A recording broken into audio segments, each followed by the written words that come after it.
one thing people may be listening to us and saying, well, wait a minute, it's already illegal for people who aren't U.S. citizens to vote in elections.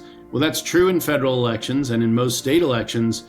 But what you may not know is that the laws are written badly enough, and with court interpretations laid on top of it, the states are actually blocked from enforcing that legal requirement.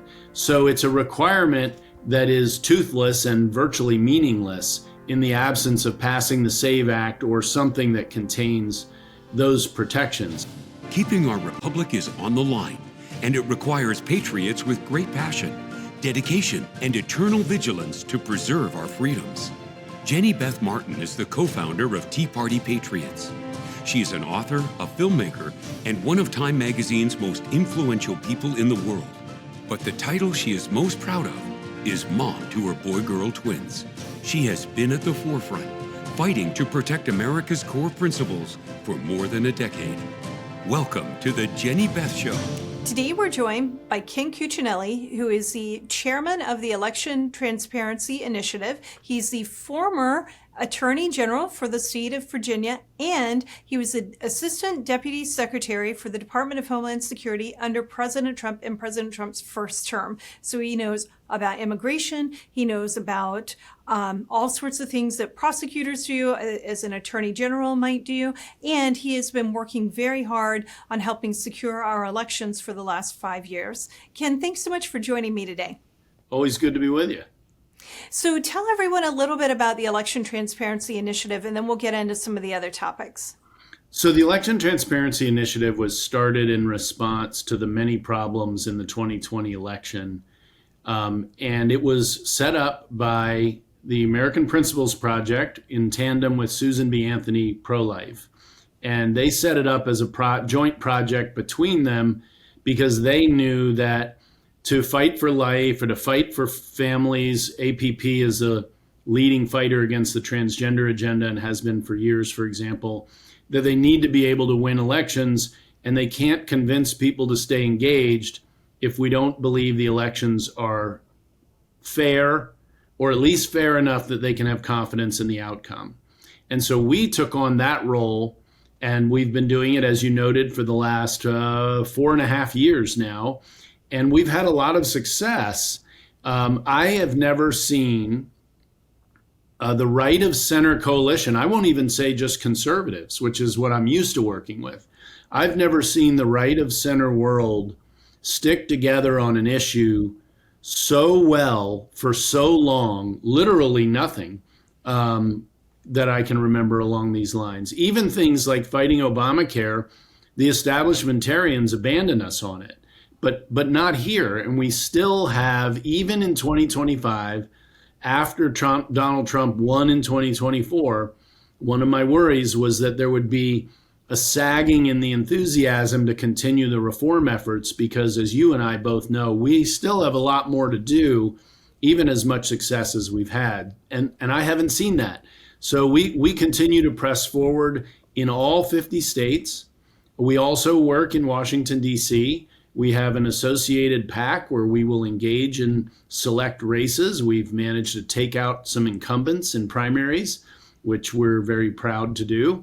And it has a very refreshing effect on the remaining people who do not get taken out in those primaries. Arizona, we've seen success in that regard, and several other states as well. So we are in all of those arenas, and we do engage in the nitty gritty of bill passage and writing. We're doing that in North Carolina now, and hoping to continue to see improvement. But I have to say, it's been a really successful run with this whole coalition. No one of us, of course, can claim credit for that, but I'm very pleased to continue to be part of it with you as well, among others. We've worked on this for years together, and it's been an impressive set of accomplishments. And it's one of those things that, if for no other reason than changing technology, we're always going to have to pay attention to. And the left has been on this field for over 20 years, really since 2004. And we just arrived in 2021. So we've still got a lot to catch up on. Yeah, we do have a lot to catch up on, but you're right. The coalition is just, it sticks together. And there have been squabbles within the election Sure. integrity coalition. It happens. We're all humans and human nature happens. But by and large, we're able to put those things aside and just keep focusing on the fact that we want to have trust in the outcome of the election. And in order to do that, there are things that need to be done to secure the election process. And we constantly have to work on that. And it just seems that that mission and that goal supersedes all the interpersonal squabbles that may happen from time to time in coalitions. Yeah, and at ETI, we try to create what amounts to a mission statement for election reform. And for us, the gold standard is that every American in every jurisdiction gets to see, thus our name, Election Transparency Initiative, gets to see literally everything going on in an election except how their neighbor marks their ballot. And that's right down to the computer code on the machines. It hasn't happened yet, but one of our long-term goals is open source coding. The geeks watching will know what I mean, but it basically means that everybody can see your code and know how your machines are working and so forth. So that's our gold standard that we're working toward, and we've made progress. We haven't broken through on the open source coding yet. There's still this small industry of elections sales companies like Dominion, most famously or infamously, that sell equipment to these localities, which in most of the country is how the equipment is bought to run elections. And that's a vanguard we're trying to find ways to break into, because we think it'll put us on a very long-term, stable platform to maximize transparency. Yeah, and some people may not understand why having open source code is so important. But the fact is, they're counting ballots. It's not rocket science. It shouldn't be that difficult. And sometimes you will hear from some of the vendors, well, it's our proprietary software. We can't let anyone see what's going on. I'm like, you're counting 1, 2, 3, 4, 2. I mean, it shouldn't be that hard. Right. So I understand that intellectual property went in it, but you also are providing something for the public, and there has to be that faith that your software is solid enough that we don't have to worry about hacking, we don't have to worry about other issues, and we don't have to worry that some coder maliciously did something to the software other than hacking. And I am not accusing anyone of that, but when there isn't the transparency, it winds up creating questions that lead to a lack in faith in the outcome of the elections. Reagan quote, trust but verify. Right. I mean, honestly, that's a chicken and the egg circle that's a good one. You gain trust by verifying. You also ensure that people are less likely to cheat in the first place. I'll tell you from my attorney general experience, changing penalties doesn't change behavior. Changing the belief in the likelihood of getting caught absolutely changes behavior. And we've succeeded in doing that with one of the things our movement has done, as you know, is recruit poll workers. And just in my home state of Virginia, when Glenn Youngkin was running for governor in 2021, the year after 2020, it was one of those newly recruited poll workers that spotted the biggest cheat going on in Virginia that year, where several counties were ignoring the voter ID requirement for absentee ballots. And so mass mailing by nonprofits of ballot applications was just being fed into registrar's office, and they were giving out ballots without any voter ID. And again, it was one of those newly trained watchers participating as a poll worker, not someone associated with a campaign. They went and got a job working for the election officials.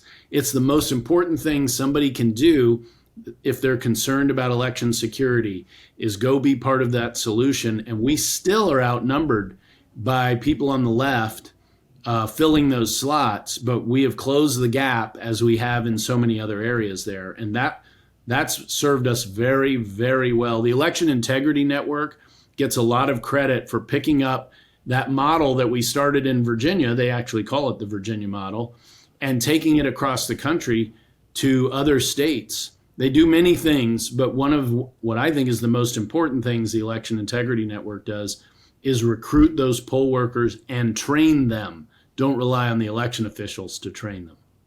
Yeah, that is exactly right. And when we have the poll workers and the poll watchers, I always tell them, I want you to have the most boring day possible. Yes. I don't want you to encounter any issues. I want you to be trained to look for them, watch everything, and report back that it went well. And I think that's what we all want. We know, though, human behavior happens and sometimes mistakes happen, sometimes malicious intent happens. Usually, though, I think it has more to do with mistakes than... Oh, overwhelmingly. Yeah. Overwhelmingly.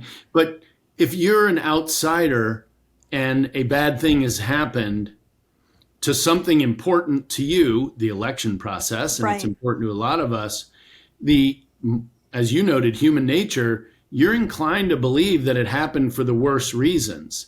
Yeah. And so here's where that transparency protects the people who are suspected.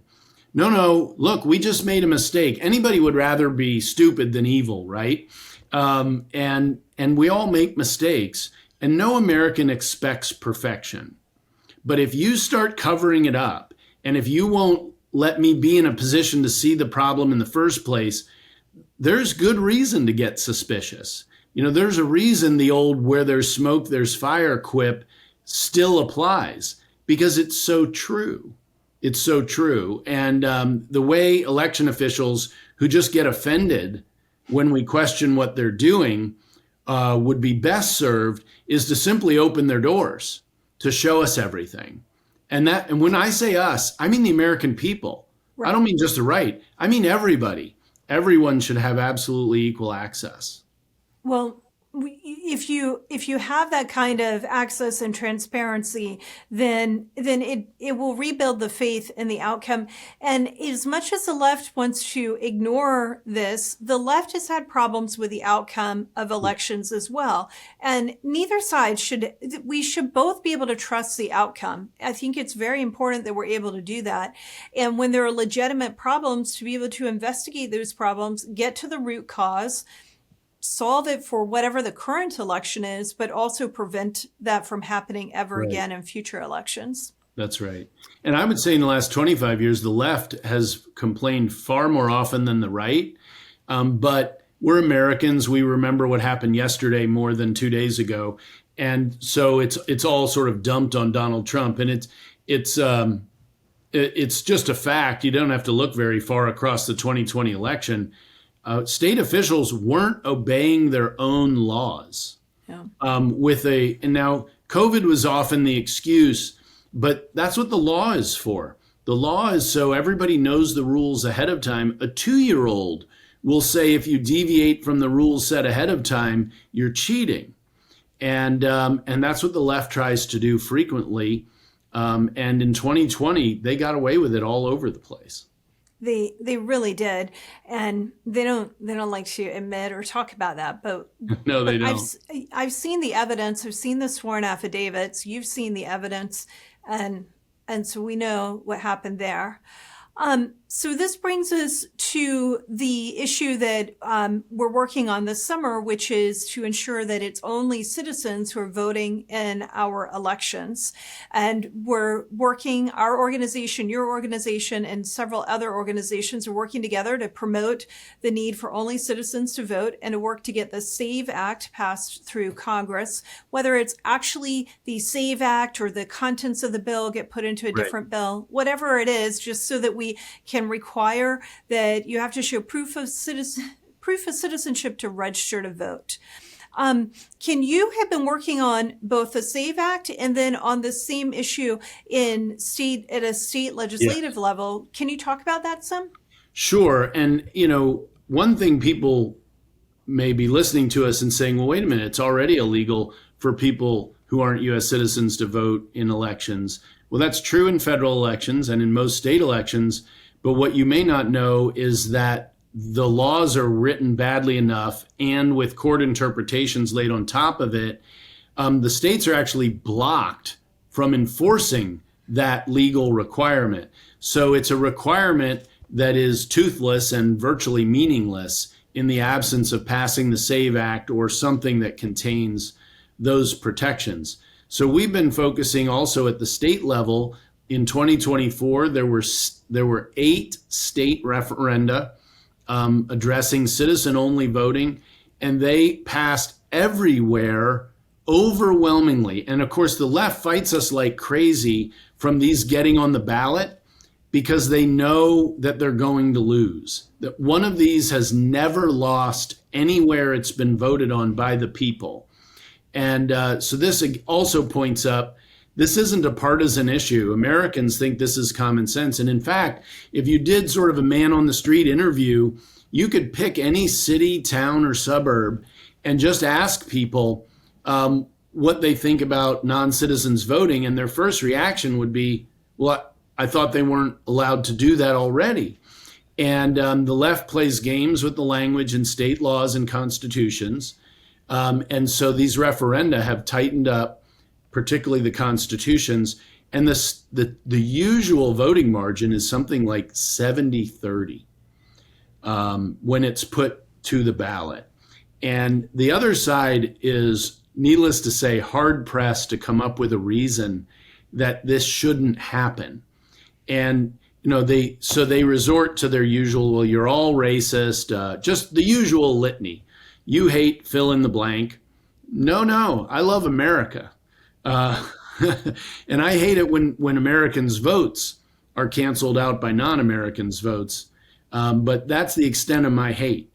But it's all ad hominem attacks because they've got no substantive defense to this. So we've been working it in state legislatures. The referenda are particularly fun to talk about because of those overwhelming margins. And it really is, it's very straightforward. It's one of those yes or no questions that's hard to confuse on the ballot as long as you don't have multiple issues on the same ballot measure. And these 8 items were either solely citizen voting, or they only had maybe one other related issue, like voter ID, for example, was in one of them.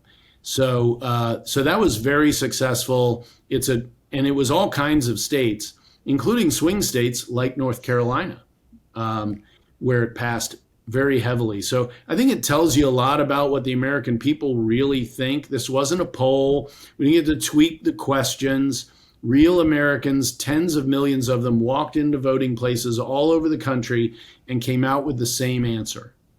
Yeah, and if 70% of the people voting on these referenda are voting for it, it tells you that this is not a left, right, Republican, Democrat issue.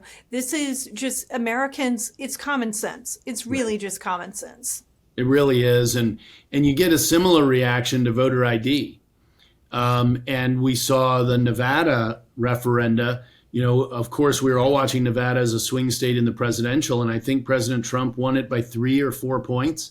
Well, voter ID won 70-30 also in the same state. So, and it's interesting what this does. It changed the legislature as it related to election matters this year. So the Democrats realize you have to pass it twice in Nevada when you do it by referendum. So there's one more coming.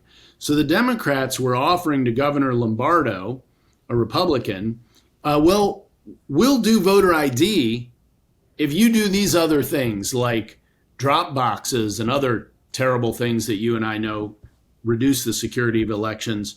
And basically they were trading and moving voter ID forward 1 year because they knew it was coming to get various things that they wanted. Thankfully, Governor Lombardo wisely rejected that offer, and he's going to let the people decide this question.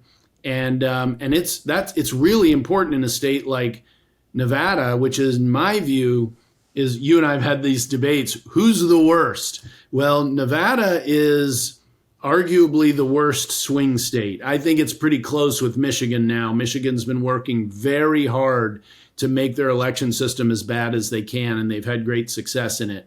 All the other swing states have improved. Yeah, they have improved. It's not a badge of honor to be to make it as bad as you possibly can. And Nevada is one of the states that we're going to be visiting. It'll be the second state we visit on our tour. Good. It's just, it really makes sense to work on these issues, and we need to work on it at the federal level, but also at the local level, both, so that we protect the federal elections and we also are protecting the state and local elections. It just, Americans should be the ones deciding who is going to represent America in our legislative bodies to Again, make common laws to sense. govern America. It's just common sense. Right. Yeah. So, and I agree with you. It when you get numbers like this, it's obviously spanning the political spectrum. yeah, it's really just a no-brainer. Okay, so we talked about that. Now, you, in your experience as Attorney General, you fought against Obamacare and tried to help us repeal Obamacare through the legislative process. And you also did you really worked a lot on healthcare and medical malpractice. And I was listening to you in a meeting recently, and you were talking about a very simple change that could be made to Medicaid and Medicare. And when I heard it, I was like, wait, what?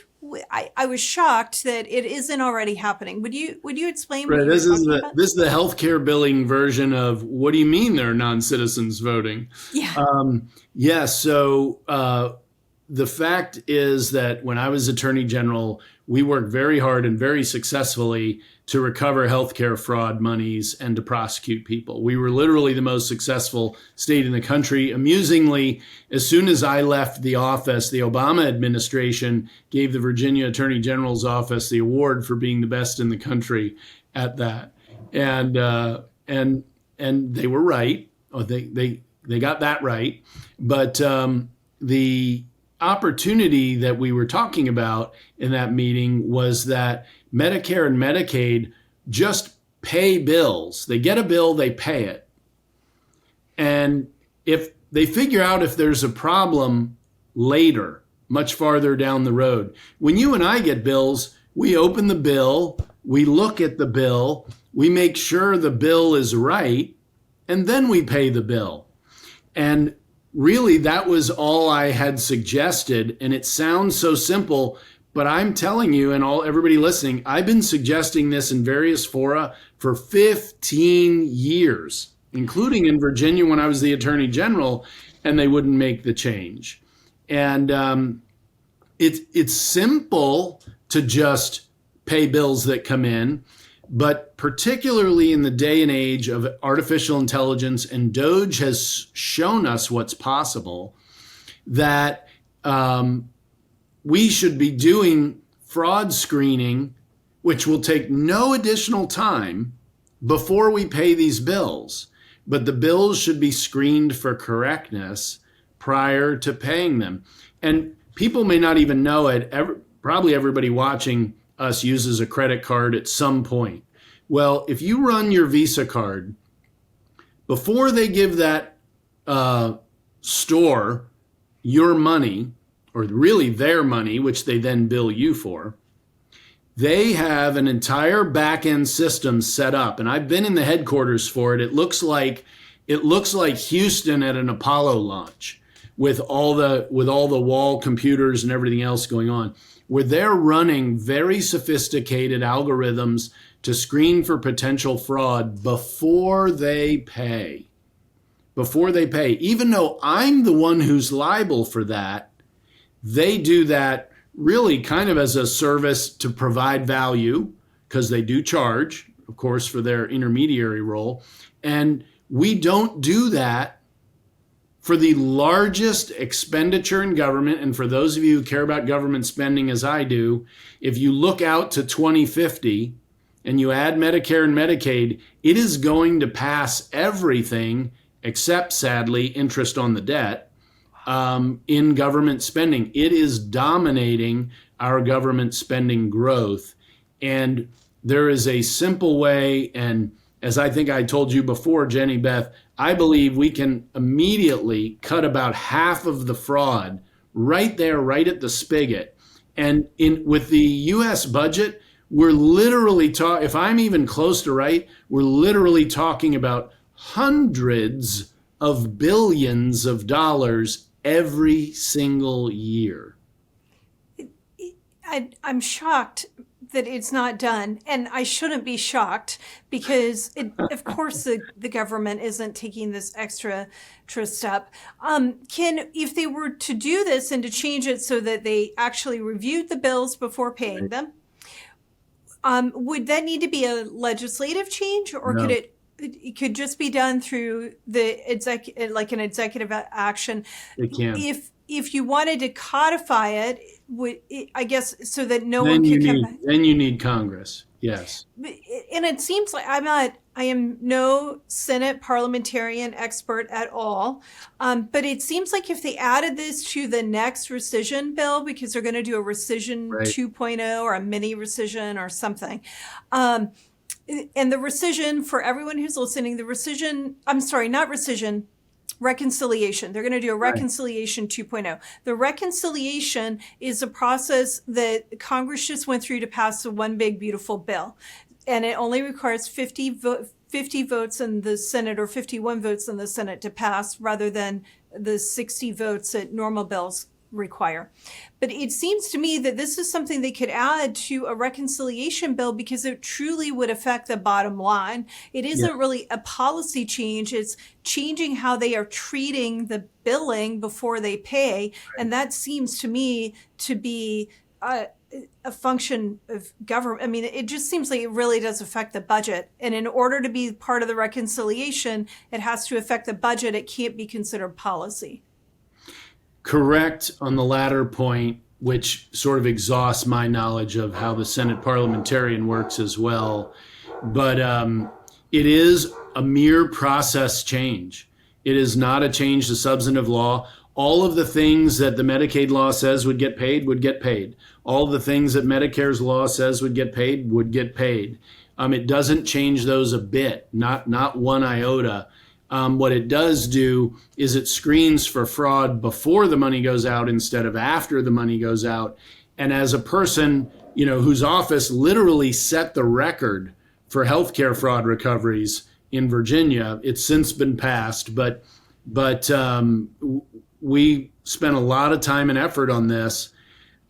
This is a simple but workable change that even before AI, I knew would save enormous amounts of money on fraud. And now in the age of artificial intelligence, you can actually make yourself a bit of a threat to potential fraudsters on the front end. You can give them a real danger of getting caught. Remember my comment earlier, penalties don't change people's behavior.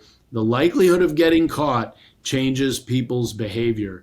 And when you add that to actual prosecutions, because in this space, this is one of those spaces like election fraud, where prosecutors just don't feel like they want to spend much time.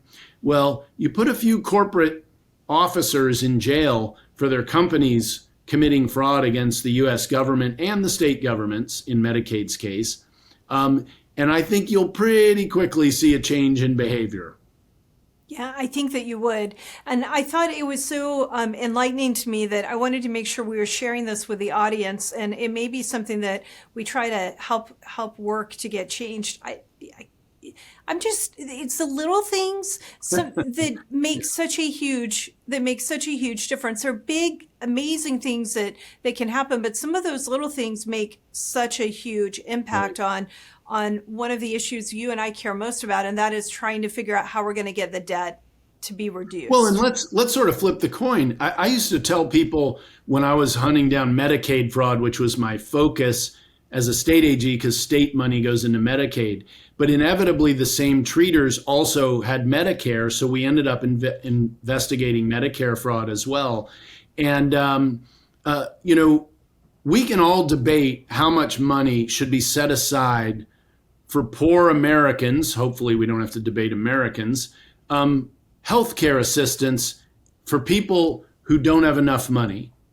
And I think generally everybody watching would say, yes, we should do that. We may disagree about how much that should be. Yeah. And we can look across the aisle and see the disagreements there. But This money has been set aside for that purpose. And we're not talking about changing one penny of who qualifies, not one penny.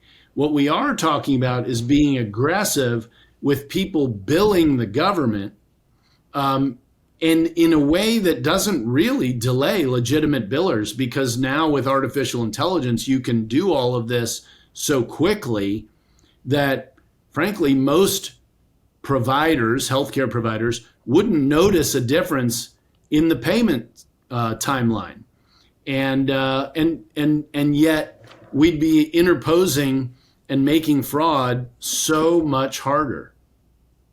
And we should. It just should not be easy to commit fraud. And then one other topic I'd like to talk to you about, and that is because of the work that you did in the Department of Homeland Security, what do you think about what's happened to the border since President Trump became president again? And what are your thoughts on all this amnesty talk? Well, amnesty is always a terrible idea. It has such massive long-term negative consequences. And I don't know how many times we have to learn this lesson. I think it was Reagan's greatest mistake, the 1986 amnesty. I put on a seminar yesterday for congressional staffers on the U.S.-Mexico relationship. And of course, immigration looms very large, but so does trade. And if you go back to the NAFTA agreement in 1994, we knew that many of our people, including in Virginia, were going to suffer because they were going to be undercut, particularly in the factory space, by the move of capital to Mexico. And the goal was to create a Mexican middle class that would stabilize that country and eliminate or reduce illegal immigration. Well, we have helped create a middle class in Mexico, but it has not stabilized or limited illegal immigration. That is still on us. And as President Trump proved, including proving it against other Republicans, you just need a president who's willing to crack down on the border to stop the illegal invasion that was going on under Joe Biden. And even relatively speaking, they've been much tougher in Trump 2.0 than in Trump 1.0.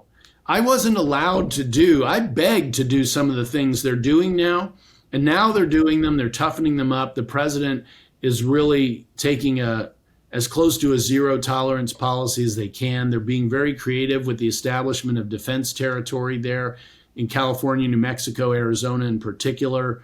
It's wonderful to see. In the last 2 months, there have been no catch and releases out of the border. Zero, folks. That is a magnificent accomplishment.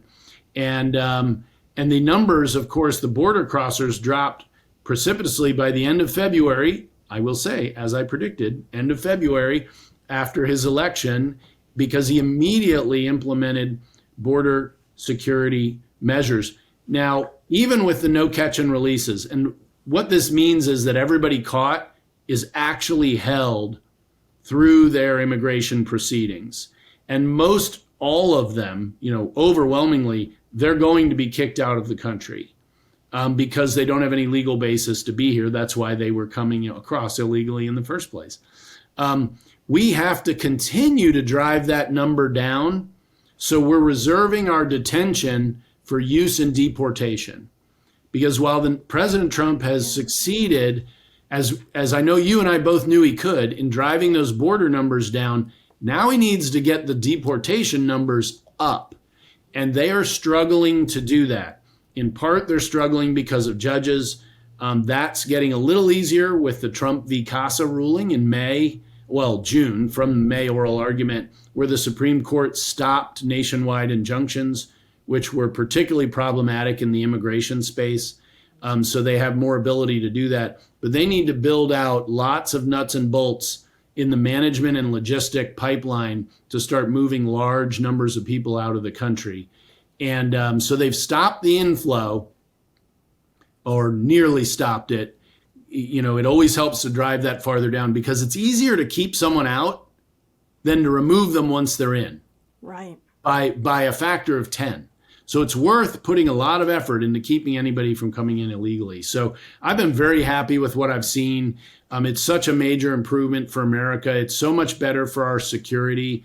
It's changed the international dynamic in illegal immigrant flows. That people don't just roll in expecting to get in. You remember 4 years ago, people were coming in with Joe Biden for president T-shirts on and so forth, and yelling, "Keep your promise to us."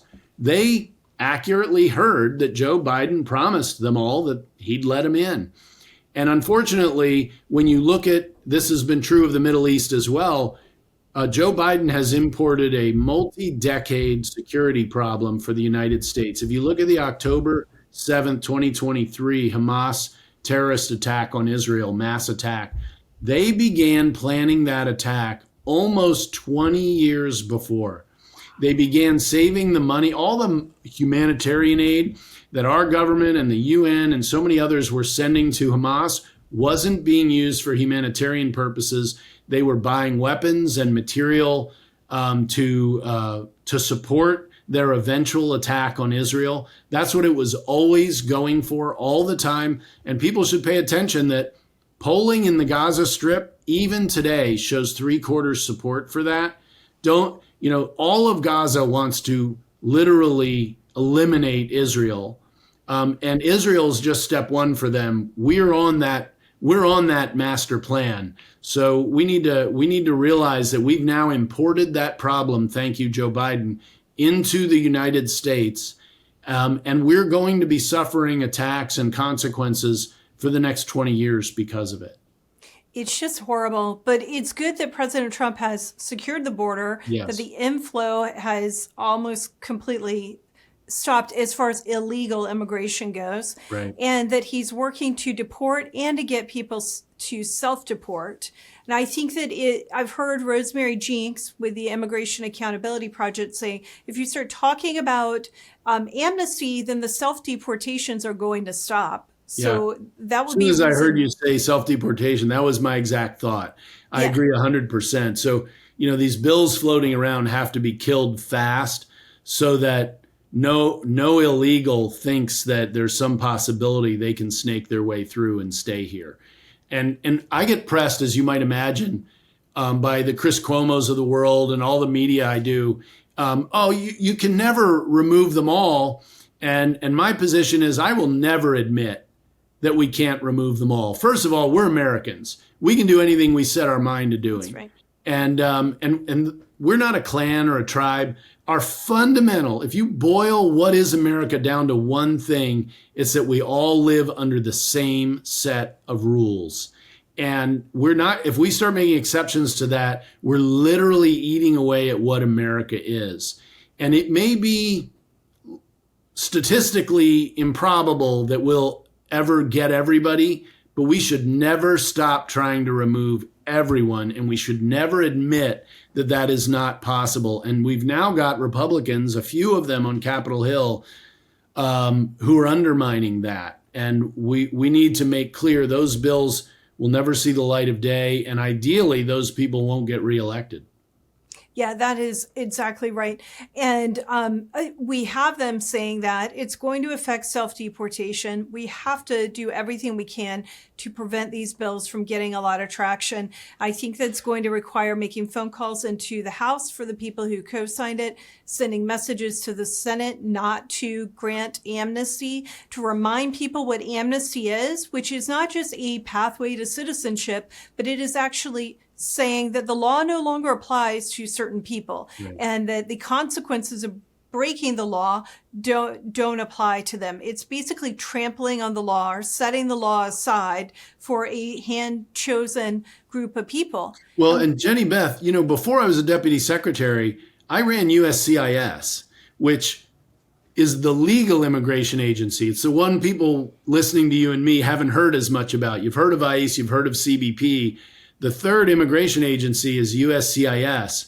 I had the honor repeatedly of swearing in hundreds of new U.S. citizens. And for anybody watching who was born in the U.S., you must get to one of these ceremonies. You need to see for yourself what we all take for granted. And these people, it is the greatest day of their lives. They're so excited and happy. And these people played by the rules. And one of the most offensive aspects of these amnesty proposals is that they let cheaters win. This massive invasion under Joe Biden, one of its many effects was to slow down the ability of USCIS to apply resources to people playing by the rules, the non-cheaters. And it's the non-cheaters who should win first every single time. And unfortunately, people, they use words like dignity and all this other malarkey, to quote the last president. That's just baloney. What they end up doing is they're spitting on the people playing by the rules, including the non-citizens who we've asked to go through this not easy, not entirely cheap process, but they're doing it. They're doing it out of respect for what they want to become. And that's part of an America that stands as the light of the world, as the place where the rule of law and freedom reigns. Yeah, you're exactly right. And calling it dignity, I will never call the act that has been introduced that it's the undignified act. Yeah. It's immoral. It's undignified. It's just wrong. And it's not fair or right to allow a certain group of people who broke the law to cut in line in front of the people who followed the law. And if you asked a 5-year-old that, they would say, no, you can't cut in line in front of me. You're not allowed to do that. And we all understand that's not right or fair. And that's to these newly sworn in Americans, by the way. I mean, I of course stick around and talk to them and meet them and learn their stories and so forth. And a lot of them would bring up to me how infuriated they were. Hey, why do these cheaters get special treatment? I had to work so hard and I had to do this and follow the rules. And they're preaching to the choir with me, but that they would bring it up so often, so repeatedly, whether I was doing this in New York, in Virginia, in Chicago, we did them all over the country, of course. And it was a very consistent theme among newly sworn in Americans. They still have that new American smell, and they want to keep it. And they want to protect what they now have, the value of American citizenship. There's very little more valuable on the planet Earth than the citizenship in the United States. Yeah, there really is not. So I'm glad that you are standing against amnesty, and we'll probably have to work on that in the next few weeks, and probably separately from the work we're doing on the SAVE Act, also work on that in the month of August, because we've got to make sure that the elected officials understand this is not going anywhere, and it cannot. It's disrespectful on so many different levels. It just cannot happen. And destructive. Yeah, I agree with you entirely. So, well, is there anything else that your group is doing that you would like to cover before we end? Well, there's little more important than citizenship only voting, and there's a lot of things that go into elections. Voter ID is at top, and we talked about the transparency focus that we have, and we just look for these opportunities. So for everybody watching, don't assume we know what's going on in your state. Please follow me on Twitter at Ken Cuccinelli. You can visit us at electiontransparency.org, and we'll keep you informed, but you should also keep us informed. We look for partners in every state. We never try to come in and lead. We try to come in and support. And we're very good at playing a supporting role. I know when to be an Indian and not to be a chief. And we do a lot of that at ETI, and it's a big part of why I think we've been a useful coalition member across the country. And we want to continue that work, but I'd urge folks watching you and I now to follow me on Twitter, where we stay on top of the election and immigration issues, and also to help us advance the cause of election reform in your home state. And last but not least, go be an election official. That's right. You actually get paid to do it. I mean, it's sort of, you're not going to get rich, but think of it like paid volunteer work. We need you, the viewer, inside that election place. We want you counting the ballots. We want you signing in voters, and we want you cleaning the voter rolls. And your local election officials staff up for every election. So I never want to pass that up. I'm in Virginia, where every year is an election year. We have the governor's race this year in 2025, so no exception. And voting begins in 2 months in Virginia, because we've got one of those crazy 45-day election seasons that are so hard to secure. And by the way, that wear out the election officials. Even Democrat election officials hate it. Well, yeah, and I mean, that's a whole other topic, but it's more expensive for the government to run it. It's more expensive for the campaigns. And people get so sick of the campaign ads, but now the campaign ads basically must start 60 days before the end of voting.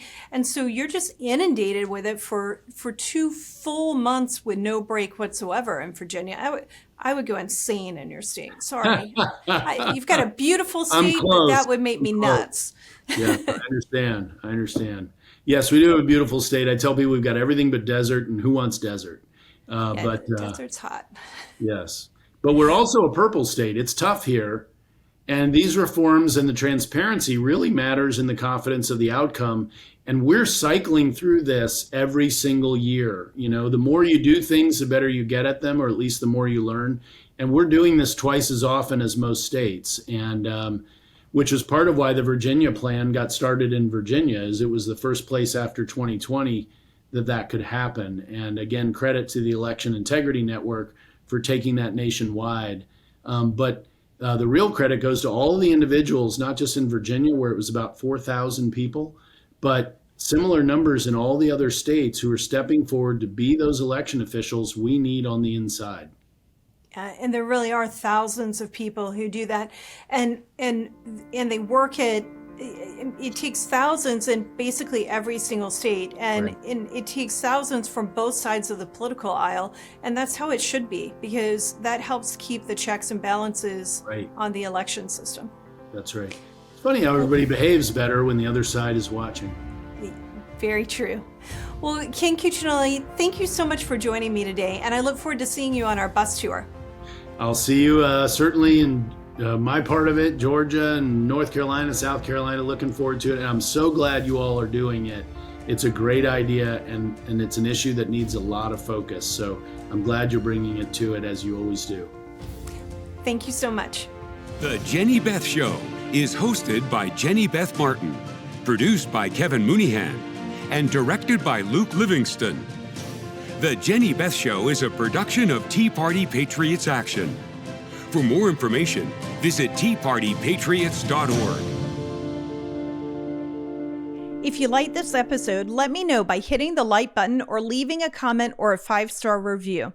And if you want to be the first to know every time we drop a new episode, be sure to subscribe and turn on notifications for whichever platform you're listening on. If you do these simple things, it will help the podcast grow, and I'd really appreciate it. Thank you so much.